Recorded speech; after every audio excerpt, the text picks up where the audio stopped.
Now, next week marks the 80th anniversary when the first Butlins holiday camp opened in the UK. And today, Butlins is not only still with us, but it's booming. Business is booming. It's an institution and a quintessential British holiday destination. Yes, it really is. And it's designed for whatever the fun, for whatever the weather. But it offers families a chance to relax and enjoy themselves, staying close to home on Britain's beaches, as opposed to jetting off to the foreign land. Yes, we thought we sent Alison Hammond on a bit of a trip down memory lane. Yes, we sent her to Butlins in Skegness, and she's apparently hoping to become a Redcoat. I've always told her she should. She could.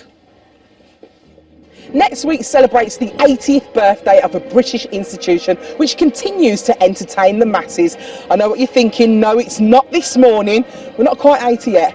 Butlins remains one of the nation's most loved holiday resorts, and all without a knobbly knee in sight. I can't promise you that though. Butlins' first holiday camp opened its doors in April 1936, transforming the way Britons spent their leisure time. The camps were the creation of Billy Butlin. Born in South Africa, Billy came to the UK in the early 1920s with only £5 in his pocket.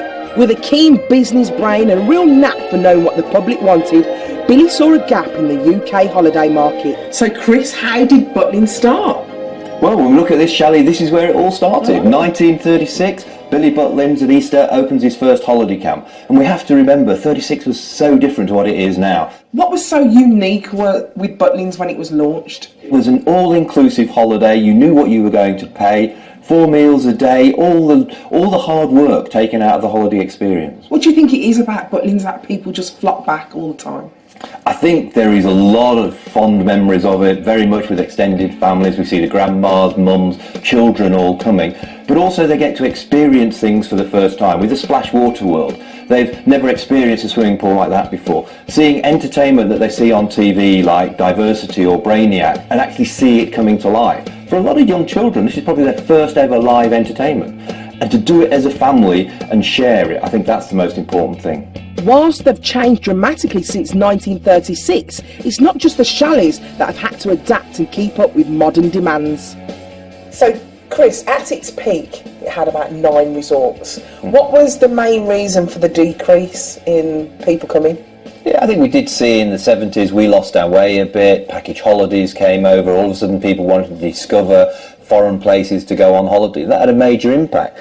But I think what people have to remember is there was about 1.5 million people visiting Butlins in those days.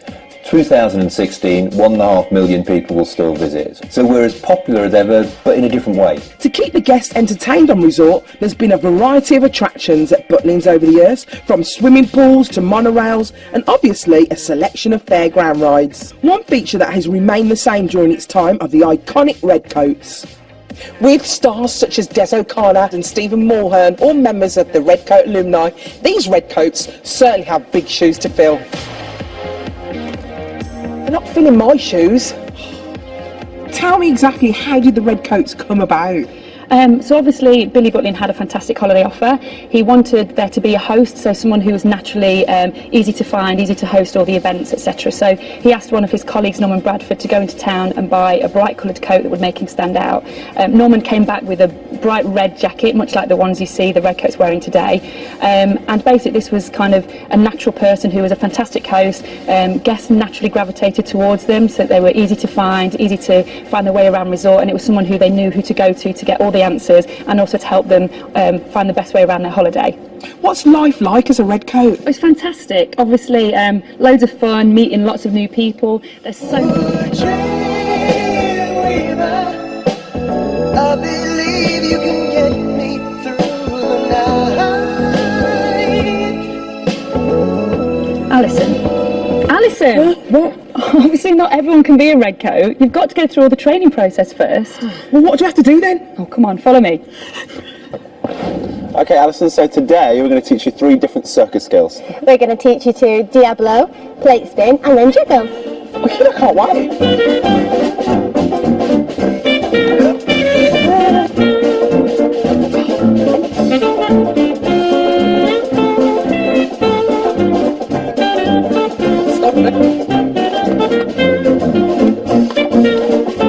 Oh yes, look at that pro.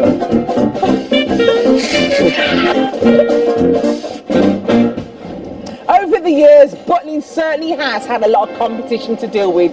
But why is it that the British public keep coming back? So how long have you been coming to Butlins? We've been here the last 4 years now. What is it that keeps bringing you back? I just love it really for the children, family. Love the rides. It's just something that I've always done for years, growing up as a child. I just want like the children to experience as well. Whilst being in an industry with stiff competition, this national treasure is still going strong, with millions of visitors each year.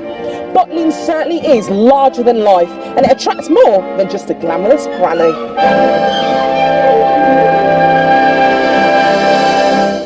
What a deck chair and what a woman. Woman. You would all love a deck chair like that woman. People have got such happy memories of Butlins. You were talking about Butlins. You used to work there, didn't you? I didn't used to work. I wasn't a Redcoat, but no, after X-Factor I did a couple of gigs at Butlins, and I've got to say, and everyone in the industry agrees, once you've done a gig at Butlins, it is the most professional job, because the meet and greets, they're like, snap, hello, bye, like, it's great. There's no hanging about. Everyone has a lovely time. You've all been sending your pictures, your memories of Butlins. Andrew sent us this and said, here's a picture of my lovely wife, Amanda, and youngest son, Edward, with the Skyline gang at Bognor. We go 3 or 4 times a year to Bognor, and all the team there are amazing. We love them to bits. Where Stephen Mulhern started, isn't it? Stephen Mulhern, there you go. He's done it. Hayley said, many a happy memory working as a Redcoat with my best pal in Minehead for 3 years. Now my little boy loves it, and we go every other month to see Billy Bear. Oh, I don't know. I love Billy Bear. I once stole the comms and was like, Billy Bear's on the loose in the Skyline, and everyone started running. It was great. Bryony says, she hasn't got a picture, I don't think, but she said, I was a Redcoat at Butlins for 4 years at Bognor. Also met my husband there, who was a Redcoat. Once a Red, always a Red. Once a Red, always a Red. Leanne, we used to travel every year from Belfast to Butlins in Wales. I loved it as a kid, and I've got great memories. And do you know what? I've got great memories as well. Lovely. Thank you, everyone at Butlins. It is a British tradition, who helped us with Butlins, that. in my eyes. It is. It should Especially have, in the rain. Yeah, I'd love to see like the Royals take a weekend at Butlins. That would be good. That could be a new reality show, couldn't it? Like, yeah, take Princess Liz. Steady now. I nearly said something wrong. Her Majesty watches. Oh no, I love you, Your Majesty. Yeah. I was going to say like Liz does a night out with Billy Bear or something. It'd be great, wouldn't it? Yes. Love it. Harry would love it. About that. Harry would have a lovely time. Harry would be good. He might not be able to trusted there, could he? Yeah, got little go-karts there. Yeah. He'd be all right.